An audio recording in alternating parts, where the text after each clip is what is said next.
And so it's been 30 years since you started at CHFI, and the media landscape has changed dramatically since then. 24-hour news stations abound. There's the internet and social media, podcasts. The world is oversaturated with media now. Where do you stand on the current state of the media now that there's just so much out there? Oh, that is a good question. And, Morgan, ever since I began in radio, and probably since, people like Barbara Frum, who was my very early idol, began in radio 30 years before that, people have been saying, oh, radio is done. Back in the 20s, it was because there was film, and then there was television, and then there were CDs in the cars. Nobody needed to listen to radio anymore in their cars. And then, of course, satellite and all of that. I think, without being able to speak to all of the different other platforms that are available at the touch of a button out there, or the command of whatever is playing music in your house, I think that the real connection will always be needed. Not just someone telling you that it's cloudy and 13 today, but that your world is okay. As my mentor Valerie Geller says, is my world safe? Waking people up in the morning when they are at their most vulnerable, both naked, both figuratively and literally, and being there for them. And that has been, fortunately, my very lucky connection with people, is that people have felt that they know me, and I've wanted to get to know them, and we've communicated, through my website, through email, Twitter, Instagram, every single platform out there. I want to be in touch with people and to keep that connection.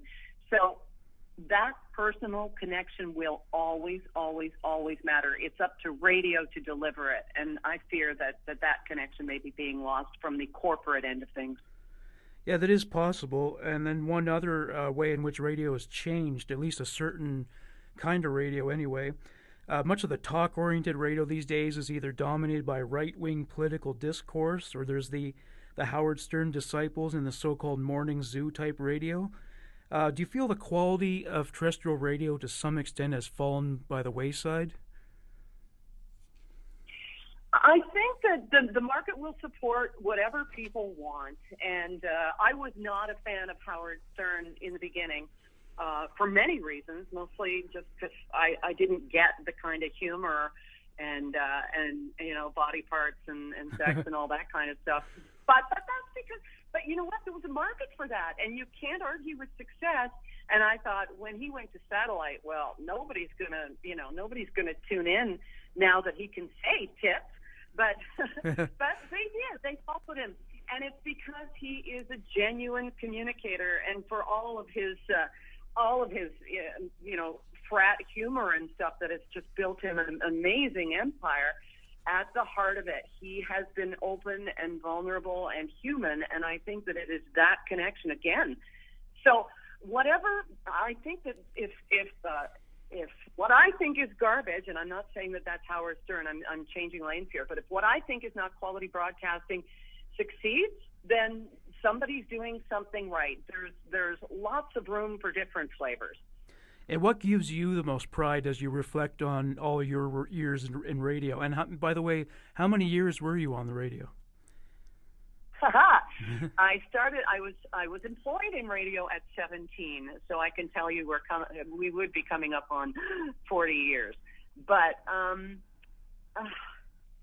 what gives me the most pride? I think that I can look back on it and say, hopefully, that I was able to make a connection with people, and that they felt better for having shared some time with us on the radio, and that I with my partners and my radio stations through the years was able to bring some joy or some laughter or some happiness or some fulfillment in some tiny way to people's lives. That is my greatest source of joy, and also the fulfillment that I feel from still having a connection with so many of these people today. Yes, well, that show was very much an institution. I mean, I just remember having a vague feeling like that show's not going anywhere. This is very much also a Toronto experience in radio as well. Yeah, I was so lucky, Morgan. I mean, to be able to do it from 1988 until 2003, when they had another morning show that was losing their station because they were pulling the plug on it, and thought, well, move them over to CHFI and let's see what happens. And then being asked back in 2005. So that was extremely gratifying to kind of have the rug pulled out from under you, and then be invited back and have them say, well, yeah, please come home to a place I always knew was home. So it was a wonderful experience, and to be able to leave when I wanted to leave, when this is a job where so many people are kind of shown the door when they hit 40 or 50 or whatever, or a certain pay grade. It was all I could have hoped for in a career, truly. Well, I'm gratified that you chose to do your first interview with me for this book. Thank you very much. And I want to repeat the title of the book for those who are listening. It is Morning Has Broken, Love, Loss, and Reclaiming Joy. And I am aware it's available for pre-order on Amazon right now. So what other options do they have for pre-ordering it and also purchasing it in February? Oh, well, that we're going to find out, because remember, I'm new at this. So, Amazon for pre-order, and it'll be available in bookstores after February 26th or on that day. And Rob and I are working on an audio book version of it, because, I mean, who better to voice my book than myself? And Rob is a producer, so he keeps me in line, which is wonderful. At least on the radio, anyway. So those are the options right now, Morgan, and who knows? I've learned never to close the door on possibility, because there's always going to be something. And I'll tell you, this may sound like it's just my antidepressants working, but I wake up every morning and the first thing I say is, what amazing thing is going to happen today? And sometimes it's just Rob bringing me a cappuccino, and sometimes it's finding out that a venue is sold out that I'm going to be speaking at. But I've learned never to close the door on possibility.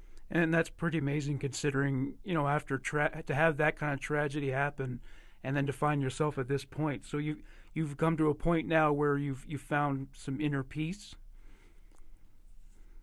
Definitely, because there's just nothing that's going to bring her back, and all that we can do is embrace the positive changes that have happened for Phil and for Colin, and the ties that Brooke and I are forging, and with Rob as well.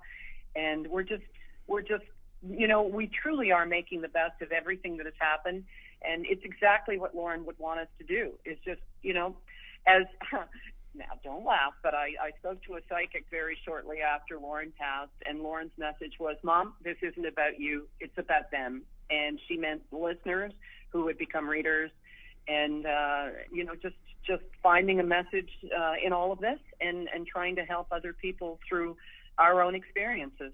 No, I'm not laughing. My mother and I are both psychics, so no judgment here. So what? I'm serious. Yeah.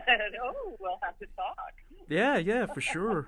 And our listeners should keep their eyes and ears open, particularly if they live in Toronto, because you're doing a full-fledged book tour. Am I correct?